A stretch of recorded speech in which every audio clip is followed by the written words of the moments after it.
பருப்பு உருண்டை குழம்பு. பருப்பு உருண்டை குழம்பு செஞ்சுட்ருக்கேன். அதை அப்படியே வீடியோ எடுத்துட்டேன்.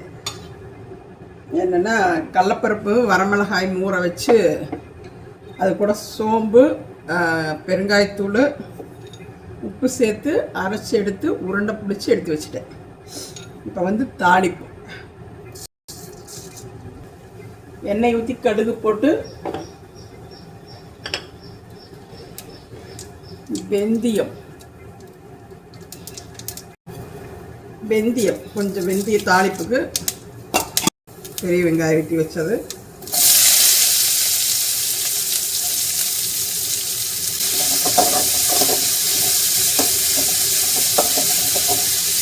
வெட்டி வச்ச தக்காளி சேர்த்துட்டு அப்படியே சொதும்ப வதங்க விட்டு பூண்டை அப்படியே சின்ன சின்னதாக வெட்டி வச்சுருக்கிறோம் பாரு. பூண்டு, கருவேப்பிலை,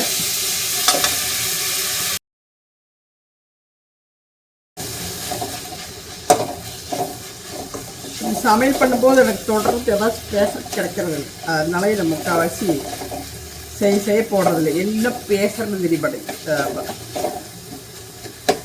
அதாவது இந்த பூண்டை பற்றியுமே இந்த வெங்காயத்தை பற்றி இது வதக்கிறத பற்றி பயங்கர பில்டப்பாக எனக்கு பேச தெரியல. தக்காளி பூண்டு கிண்டலும் நல்லா மசிய வெந்துடணும். அப்போ குழம்புக்கு அப்புறம் பிடிக்கும். கூட வந்து நம்ம இப்போ உப்பை சேர்த்துக்கலாம். குழம்புக்கு தேவையான உப்பு போய் சேர்த்துக்கலாம்.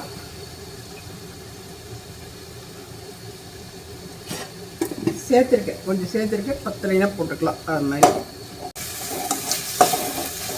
பூண்டு, வெந்தயம் இதெல்லாம் சேரும்போது நல்ல வாசம். அப்புறம் நல்லா வெந்துருச்சு. சாம்பார் தூளும் சேர்த்துக்கலாம். சாம்பார் தூள் வந்து காரம் நான் அதுக்கு சேர்த்துருக்கேன் உருண்டைக்கு. அதனால் 2 ஸ்பூன் மட்டும் சேர்த்துக்கலாம். போதும்.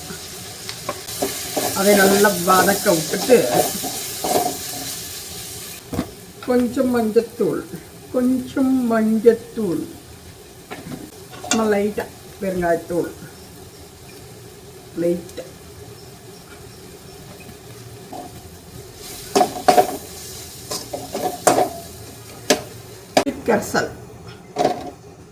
புளிக்கரசல் ஊற்றிட்டு இதோடவே இன்னும் தண்ணி கொஞ்சம் குழம்புக்கு தேவையான தண்ணி ஊற்றிக்கலாம்.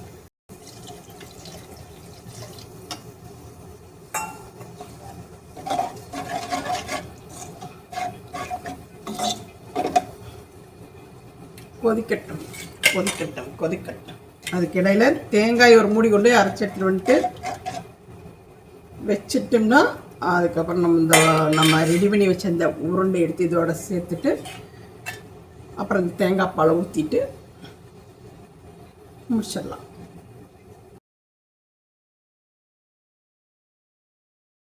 ஆமாம், சாம்பார் தூள், கறி மசாலா வந்து நம்ம வச்சுட்ருக்குறோம். நிறைய வாங்கிட்டு இருக்கிறீங்க. அதாவது வெளியிலிருந்து தேவைப்பட்டுச்சுன்னா நாங்கள் கொரியரில் போட்டுவிட்ருவோம்.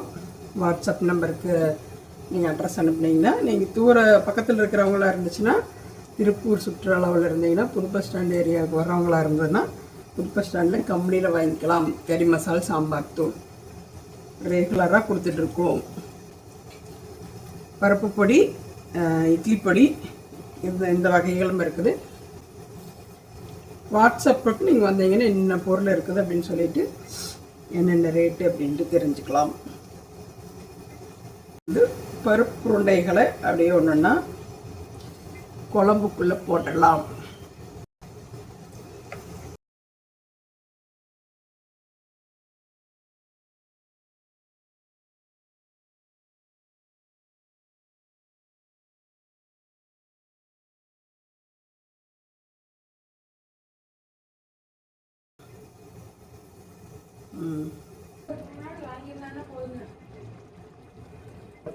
உருண்டை குழம்பு ரெடி ஆயிடுச்சு. சூப்பராக இருக்கு. நான் டேஸ்ட்டு லைட்டாக பார்த்தேன். இப்போ வந்து தேங்காய் பால் அரைச்சதை இதோட ஊற்றி மேலும் ஒரு கொதி விட்டுடலாம். ஃபேண்டாஸ்டிக்காக உருண்டை குழம்பு ரெடி ஆயிடுச்சு. கரெக்டாக ஃபென்டாஸ்டிக்கான உருளைக்குழம்பு ரெடி. உருளைக்குழம்பு உருண்டை குழம்பு ரெடி ஆயிடுச்சு. கரெக்டாக ஒரு ஃபென்டாஸ்டிக்கான உருளைக்குழம்பு ரெடி ஆயிடுச்சு. ஒரே இங்கிலீஷாக பேசலாம்டே இருக்குது, வர மாட்டேங்குது. என்ன பண்ணுறது, அவ்வளோதான். அப்படியே மறுபடியும் மூடி வச்சு சிம்லேயே மறுபடியும் கொஞ்ச நேரம் கொதிச்சிருச்சுன்னா குழம்பு இறக்கிடலாம். அடுப்பை ரொம்ப குறைவாக வச்சு நல்லா வேக விட்டு சூப்பராக வெந்துடுது பருப்பு உருண்டை. அந்த உருண்டை வந்து அந்த குழம்புக்கு கடிச்சிக்கிறக்கே சூப்பராக இருக்கும் உங்களுக்கு.